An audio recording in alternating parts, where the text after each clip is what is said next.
Oh my gosh, I have a microphone. I have a microphone. Oh my gosh. I'm so excited to hear how much better this sounds. Um, I know that these Bose headphones are great, but they are just not meant for quality sound. And I want to thank my work. I want to turn my, you got to see Griffey when I'm talking about the outfield. Sorry about that. Again, no edit button. Whatever happens on these happens. But yeah, thank you so much to RotoWire for sending me this for our weekend podcast that what I'm doing with my buddy Drew Silva and Ryan Boyer. Super excited for you guys to check out those shows.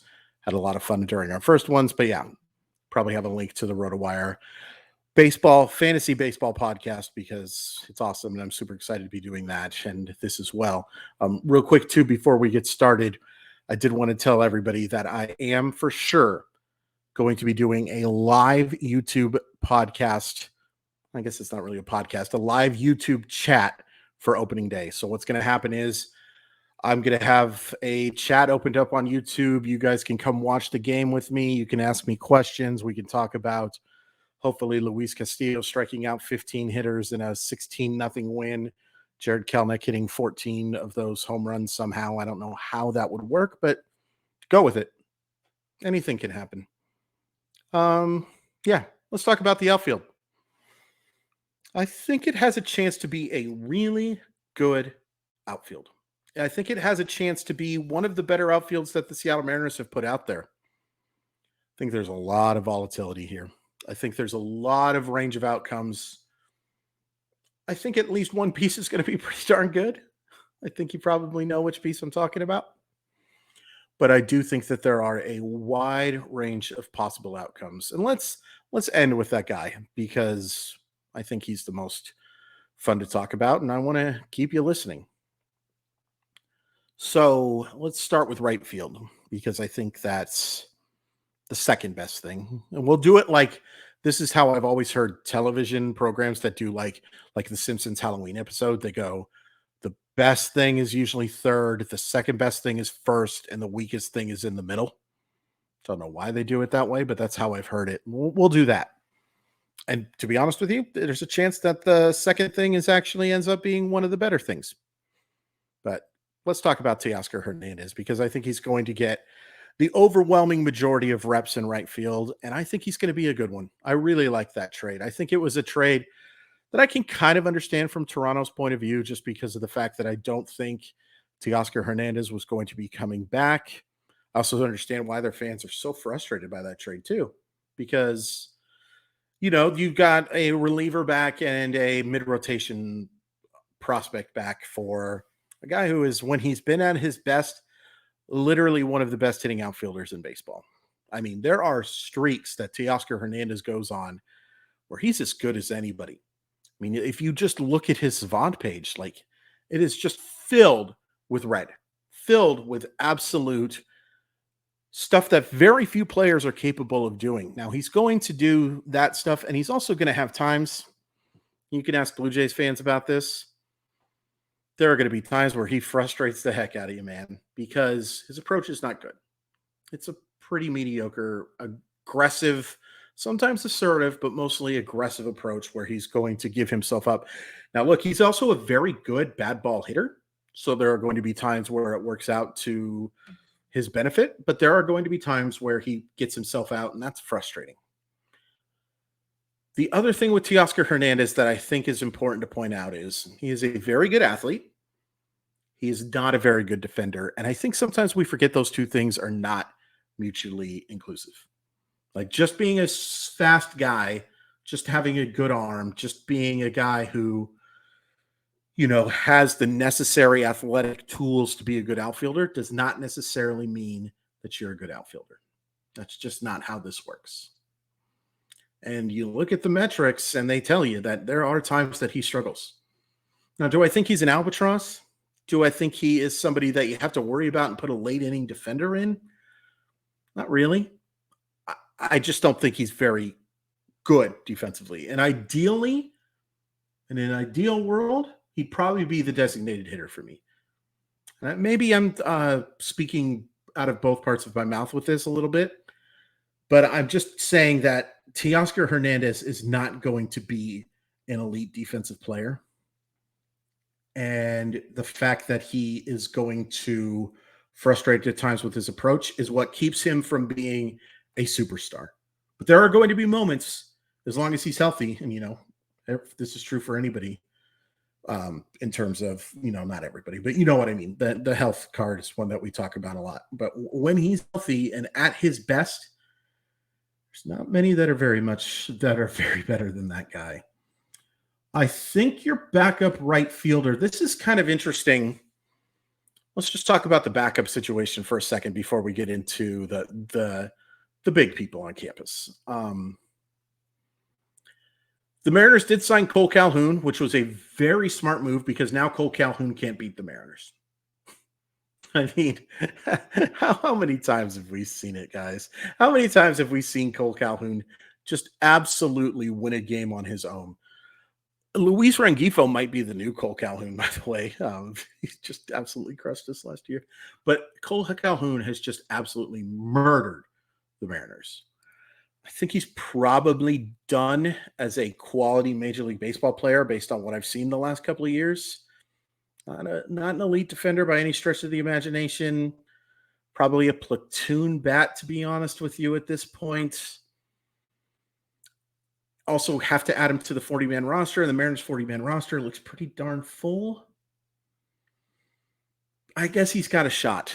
I think the guy who has a better shot is Cade Marlowe. Now, a lot of people ask me about Cade Marlowe, and I get why, for sure. I mean, he's put up outstanding minor league numbers, and the fact that they kind of teased us a little bit that he might be on the playoff roster, that there was a chance that he was going to be somebody who helped the team against Toronto and then maybe Houston, kind of added to the intrigue a little bit. I don't know how serious that ever was, but I think Marlowe is a fourth outfielder, and I think that's more compliment than insult. I just am cautioning everybody to not take these minor league numbers too seriously, because I see a swing path that suggests a fringe average hit tool. I see solid average power, really good speed, and really good defense. And that's what this team needs. Like Cade Marlowe can be, if we were talking about Teoscar Hernandez being that guy that you do want to replace late, then Cade Marlowe is that perfect guy. I wouldn't doubt if they want to get him some AAA seasoning just to give him a chance to play at that level and get more repetition if they do think he can be a starting outfielder someday. But I think that what you see is kind of what you get, and what you get is a solid bench outfield player. The other backup is, I guess, also a starter and also sometimes going to be the DH. Oh, real quick, Taylor Trammell. When Trammell is healthy, I think he's going to be that fourth outfielder. I still haven't quite given up on Taylor Trammell living up to the hype that he had a few years ago. And part of that is because I just want him to reach those levels.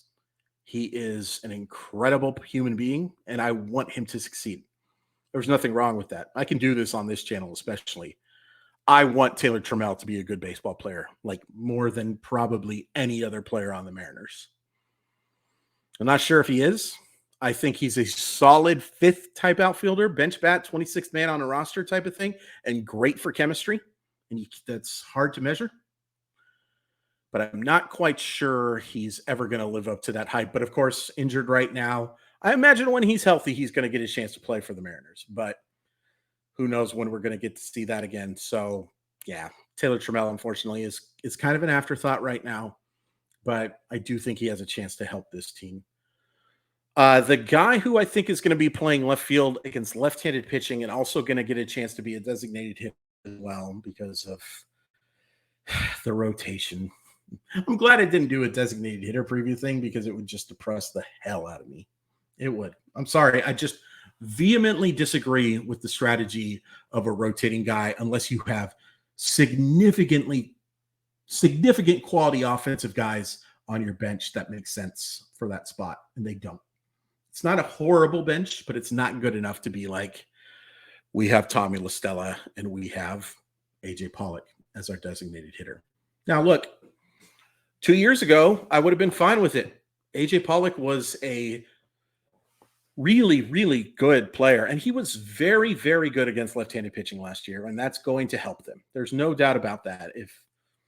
The Mariners' history of platoon guys has not always been great, but I don't think you can hold that against them. I think he will be a very solid 850 OPS type of guy against left-handed pitching. He's a bad defensive outfielder at this point. He's been injured an awful lot. Thankfully, they're going to have a pretty good guy next to him in the outfield to help make up for that a little bit. But I have some real doubts about him hitting right-handed pitching, just based on what I've watched. I hope I'm wrong, obviously, but nothing I saw last year suggested that like he was going to be that 750 to 775 OPS guy against right-handed pitching. Not based on what I saw last year. It's certainly possible that it was a fluky year, but like the tape suggested that he's losing some bat speed, and tough right-handed pitching is going to be a real big problem for him. Picks up the ball real well against lefties, and I think he's going to be just fine against them. But as the guy who I think is going to get most of the reps at designated hitter to open the year, not a fan of that, man. Not a fan of that whatsoever. Again, hope I'm wrong. And the Mariners have, I think Dipoto's comments about the fact that their roster is far from done, and if this weak spot is basically what he kind of admitted to it as the designated hitter doesn't work out, then yeah, they can go add. But missed opportunities there. I can't help but bring that up. There were some guys that I would have liked to have seen brought into this roster who would have made a lot more sense than AJ Pollock. But against left-handed pitching, I think he's going to be a real asset and kind of a liability against right-handed pitching based on what I saw last year. Let's talk about two fun ones. Let me get nice and comfy for this one. Let's talk about Jarred Kelenic. I think everybody who has followed me for a while knows that I've been a pretty big Kelenic fan for a long time. And will also be the first to admit that thus far in his major league career, if you wanted to use the term disaster, I wouldn't argue with you too long. I wouldn't. There has been much more wretched from Jarred Kelenic than there has been good. However, and it's not just based on the fact that he's off to a very nice start in the Cactus League. I was really impressed with that home run he hit on whatever the heck day it is now, Wednesday. I'm recording this Wednesday night, March 1st, 2023, 10:50 p.m. I don't know. Just thought you would like to know. That home run he hit off of former Mariner legend Roenis Elias, opposite field with 2 strikes, was really impressive. And that's what we have to see. We have to see Jarred Kelenic hit the ball with authority to the opposite field. Because if he can do that, he has a chance to be a legitimate middle-of-the-order 5+ win player. He still has that talent. He's only 23. He is only 23 years old and is younger than a bunch of really quality prospects. Now, look, you can't call him a prospect anymore because there's way too much of a sample size.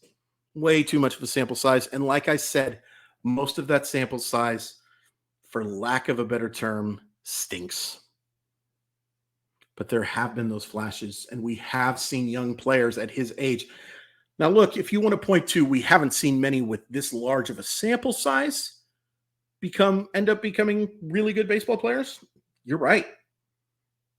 But I think Kelenic is the type of guy who might be the exception that proves the rule. I really do. On the other hand, if the Pittsburgh Pirates said to me, hey, Chris Crawford, you are the new general manager of the Seattle Mariners. I was able to pull some strings, and Jerry Dipoto is now president of Newfoundland or something like that. I don't know. I don't know why Jerry Dipoto wasn't running the team, but I'm running the team now. And they came to me and they said, the reason we got you this job is because we think you're the guy who can make the Brian Reynolds trade, and I think the key to it is Jarred Kelenic, I have to tell you, I'm making that move. As much as I think Jarred Kelenic can become a star and if he hits his ceiling, a significantly better player than Brian Reynolds. If Jarred Kelenic is the key to getting a Brian Reynolds trade done, I'm doing it. Or any outfielder of the like. I am. I probably want a player who is under contract. I don't like to use the term cost control. I know a lot of people use that. I hate it. But a player who is going to be with the – I don't want to trade Jarred Kelenic for a pending free agent, even unless it's like a super duper star. Like if they said, hey, here's Shohei Ohtani for Jarred Kelenic, yeah, I'll take the 1 year for sure. But I do think it's something you have to explore if it's being offered right now, because of the fact that this team is built to win right now. It's also built to win in the future. Don't get me wrong. They have done an excellent job of building that. Sustainability, it's important, especially if ownership is going to continue to have a bottom third payroll or a bottom half payroll, I guess I should say now. If that's what they're going to be, then yeah, sustainability is real important. Real important. Sorry, I had something in my teeth. I just think if you can move Jarred Kelenic for a player of that talent with the hope that you can get him signed to a contract extension, I would do it. But I do believe that Jarred Kelenic is going to be a at least average Major League Baseball player this year. And, you know, I'm hoping for more. I'm hoping for a lot more. But I think he can at least be that because he's a good defensive player and because the talent's there. You watch the guy play and you can't look. I have a scouting background or whatever the hell you want to call it. It's easier for me to see. Maybe I don't believe that, but you know what I mean. You have to know, even the most adamant Jarred Kelenic haters, for lack of a better term, or non-believers is what I should say, have to admit that when Jarred Kelenic shows these unbelievable flashes, saw him in 2021 at the end of the year, saw him for a brief moment in 2022 as well. Could be really good, man. He could be really, really good. But I don't know. That's why there's this extreme wide range of outcomes with all of these guys. Teoscar, the defense and the lack of approach. Pollock, the lack of success against right-handed pitching. Cole Calhoun, Cade Marlowe, all these guys. There's a lot of different ranges for these guys. I think there's only one range for this guy. His name is Julio Rodriguez. And I'm looking at that jersey right there, and it always makes me pretty happy. Can't really tell, but it is autographed. I am super fancy. I've loved that man for a long time. I guess, yeah. I think Julio could be better. I think Julio has a chance to be the greatest Seattle Mariner in history. I really do. And I don't think that's too hyperbolic. I'm sure other people have said stuff like this, but I just watched the guy play, and he can do everything. He can do everything. He did everything as a 21-year-old who had never played in AAA before. He was legitimately one of the best dozen players in baseball down the stretch. He's got to stay healthy. There are going to be times where he's got to, you don't want him to calm down is a terrible thing to say to anybody about almost anything. But he's going to have to pick his battles sometimes. Like, he scared the crap out of me the other day when he ran into that wall, just knocked the wind out of him. I know he wants to play, and I know he does need reps. I'd be real tempted to be just like, why don't you go have a seat, Julio? Yeah, why don't you go work on the backfields for a little bit, Julio? because there's so little he needs to work on. A little better approach, a little more assertiveness, occasionally some better reads in the outfield. It's true for most people who are the age of people who are juniors in college or about to become seniors. He's a star.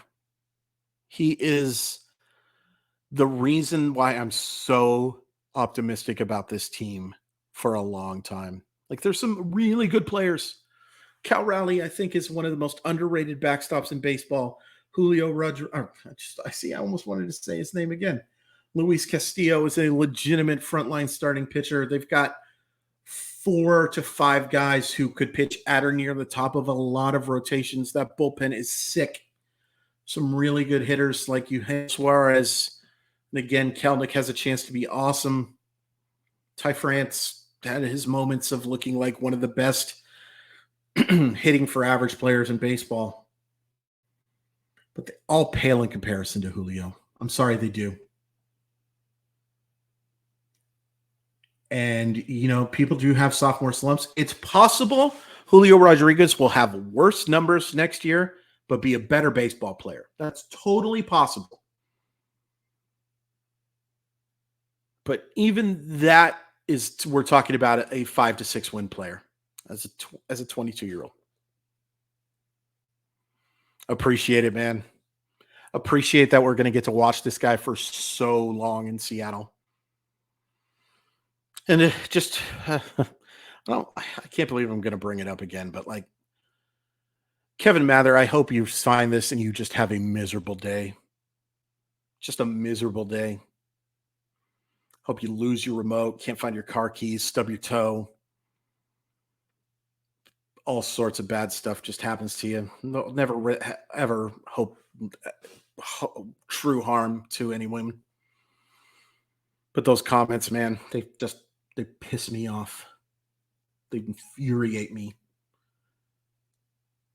because they were so callous and they were so unnecessary about the legitimate building block of this franchise and a legitimately great human being for everyone I've talked to. Just pisses me off. Julio Rodriguez deserves so much better than that dude, and I'm so glad that dude had nothing to do with them making the postseason last year. Nothing. Kevin Mather had nothing to do with the Seattle Mariners making the postseason, and it's awesome.